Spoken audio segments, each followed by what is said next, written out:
Shalom. Halo. Sehat semua? Berkati Tuhan. Amin. Ya, kita boleh dan sangat bersyukur pagi hari ini kita berkumpul kembali, kita boleh ada kembali di dalam sebuah kebebasan, ketenangan. Tuhan memuji, memuliakan Tuhan. Bahkan kita juga sudah menyaksikan kemurahan Tuhan, menyatakan kebesaran Tuhan baik dalam kesaksian, baik dalam pujian kita. Segala sesuatu dalam hidup kita terjadi karena izin Tuhan. Segala sesuatu yang kita rasakan, kita nikmati berkat Tuhan. Amin. Bapak Ibu Saudara yang kekasih dalam Tuhan, kalau di dalam firman Allah dalam 1 Korintus 13 ayat yang ke-6 kembali kita bahas bahwa kasih itu tidak bersukacita atas ketidakadilan, tetapi karena kebenaran.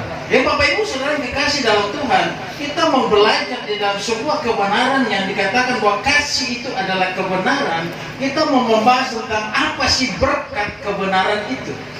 Apa berkat kebenaran itu? Yang kita kembali landaskan tidak hanya dalam 1 Korintus 13 ayat yang ke-6, tetapi kita mengacu kepada Yesaya pasalnya yang ke-32 ayat 17 dan 18. Kalau sudah temukan, kita baca bersama-sama 3, 2, 1.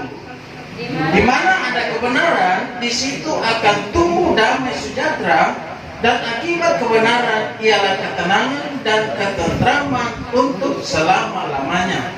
Bangsaku akan diam di tempat yang damai, di tempat tinggal yang tentram, di tempat peristirahatan yang aman. Amin. Saudara yang kekasih dalam Tuhan, tadi di dalam 1 Korintus Rasul Paulus menyampaikan bahwa kasih itu tidak bersukacita atas ketidakadilan, tetapi karena kebenaran.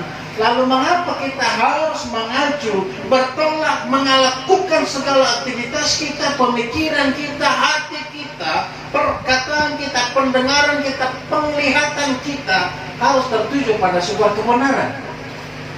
Minggu yang lalu saya sudah katakan bahwa kebenaran itu adalah Yesus Kristus. Dan kebenaran Yesus Kristus dapat kita buktikan, dapat kita lihat bahwa dia adalah kebenaran yang sempurna. Dari mana? Dari firman Allah. Kitab Yesaya di sini berkata bahwa di mana ada kebenaran, di situ akan tumbuh damai sejahtera. Dan akibat kebenaran ialah ketenangan dan ketentraman untuk selama-lamanya. Kebenaran Alkitab berkata bahwa jangan menjadi hamba uang, karena ketika Anda menjadi hamba uang, repot urusannya. Kebenaran bisa jadi kesalahan. Kesalahan, kejahatan bisa jadi kebenaran. Kalau 1 tambah 1, 2. Alkitab 1 tambah 1 tambah 1 Tritunggal, ya kan? 3 tapi 1. Kan beda, saudara. Sebuah kebenaran yang tidak bisa kita sanggul, sebuah kebenaran yang tidak bisa kita ganggu. Terus sebenarnya bahwa berkat kebenaran luar biasa. Walaupun di tengah-tengah dunia ini banyak orang takut melakukan sebuah kebenaran. Jadi seorang pejabat sulit mau lakukan murni kebenaran. Menjadi seorang hamba Tuhan pun takut 100% melakukan kebenaran. Nah, ketika kebenaran ditegakkan, ketika kebenaran mutlak dilakukan, jemaat yang tinggal dan gereja mungkin tinggal 1, 2, 3 kakak. Benar enggak, saudara?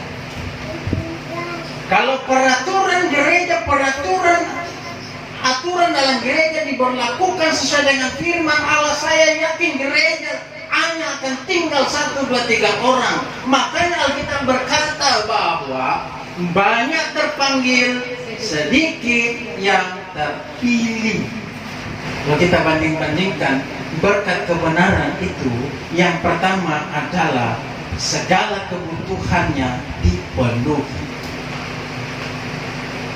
Kenapa di mana kebenaran itu akan tumbuh damai sejahtera dari Tuhan? Karena segala kebutuhannya terpenuhi oleh Allah, bukan oleh dunia. Allah mengajar kita untuk memikirkan berkat-berkat surga. bukan berkat dunia, berkat yang kekal, bukan berkat yang sementara. Karena Allah sendiri berkata bahwa setiap orang yang hidup dalam kebenaran Allah, segala keperluannya, segala kebutuhannya akan dipenuhi, sehingga ia selalu hidup dalam sebuah damai sejahtera. Buktinya bagaimana kebutuhannya dipenuhi? Yesaya 33 ayat 15 dan 16 di sana berbunyi demikian. Orang yang hidup dalam kebenaran, yang berbicara dengan jujur, yang menolak untung hasil pemerasan, yang mengebaskan tangannya supaya jangan menerima suap, yang menutup telinganya supaya jangan mendengarkan rencana penumpahan darah, yang menutup matanya supaya jangan melihat kejahatan.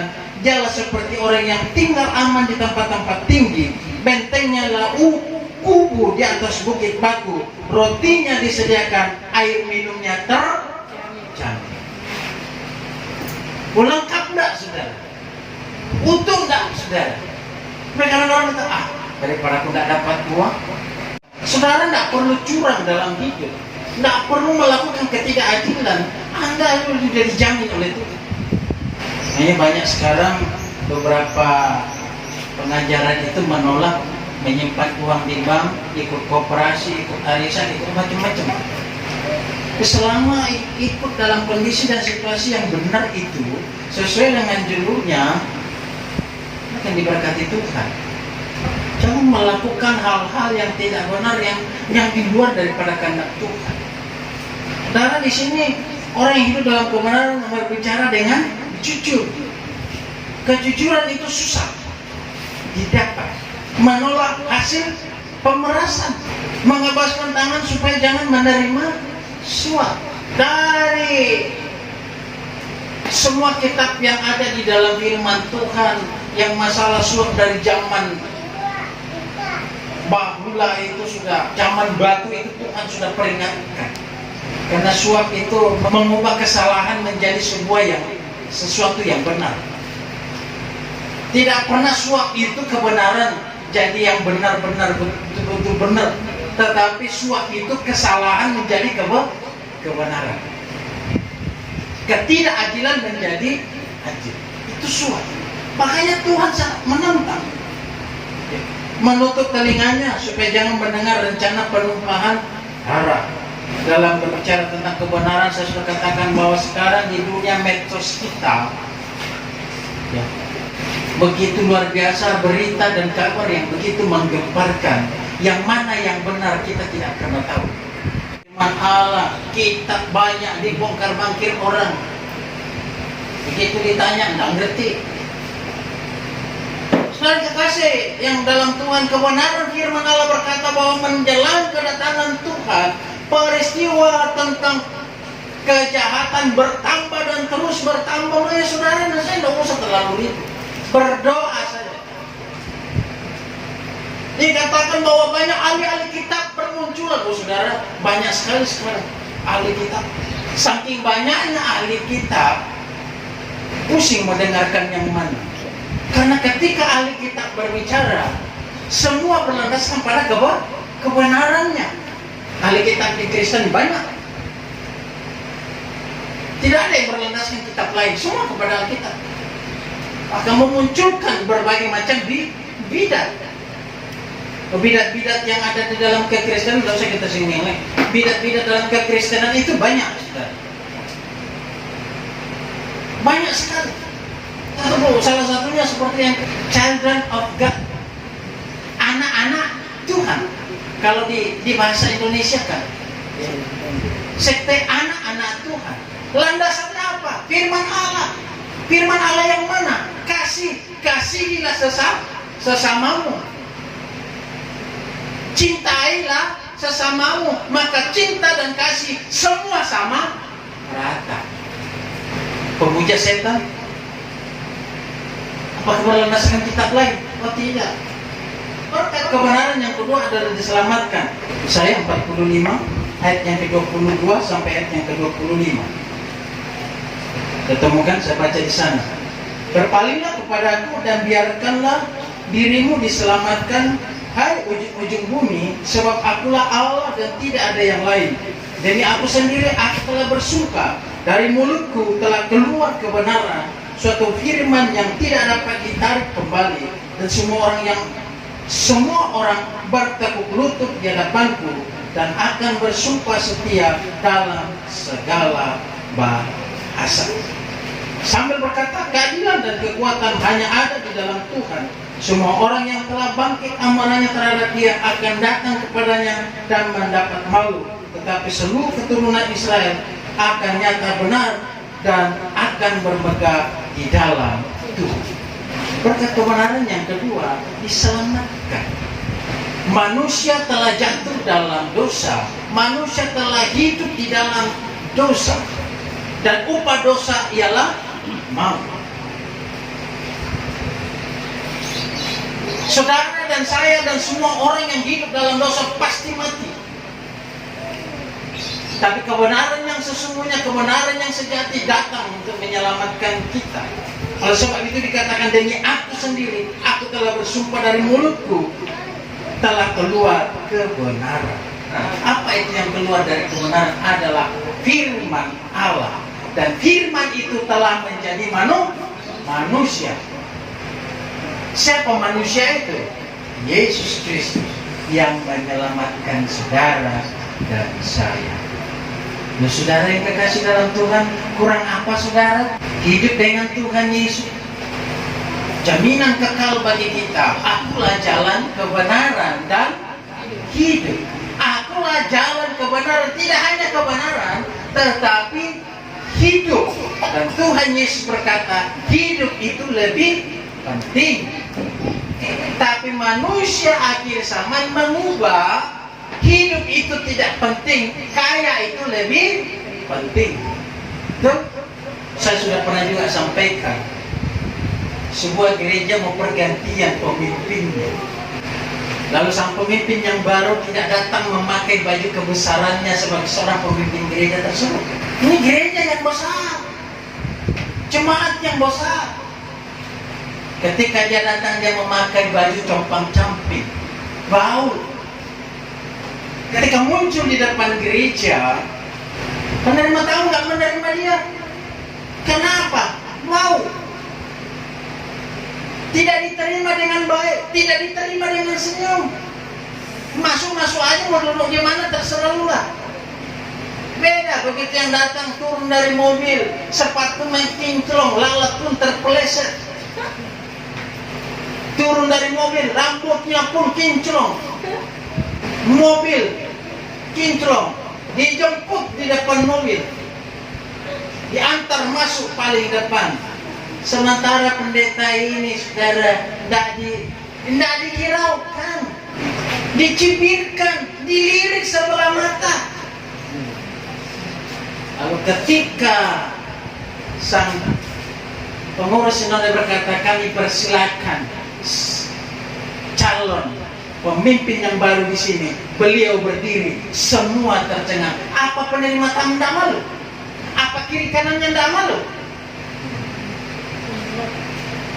Lalu dia berkata, menyampaikan kata sambutan yang pertama, sangat-sangat saya sayangkan, kasih tidak ada di tempat ini. Pilih kasih. Kalau orang kaya dijemput, kalau orang yang nggak punya dibiarkan, dicibirkan, ditolak. Kata beberapa waktu yang lalu dalam khotbah saya katakan bahwa Yesus sangat menghargai dalam kebenarannya bahwa berbahagialah orang yang miskin, makanya jangan jadi orang kaya. Orang kaya itu ukurannya seperti apa sih bagi saudara? Ayo, apakah orang miskin tidak boleh punya mobil? Boleh. Loh, kenapa dia dijadikan ukuran? Oh, orang kaya itu punya mobil, punya rumah, tidak mau punya rumah? Jemaat sini tidak mau punya rumah, yang kontrak aja terus. Hanya gampang dan mutlak di pikiran kita itu ngutang sana sini. Nah, kalau ngutang sana sini, kejahatan itu.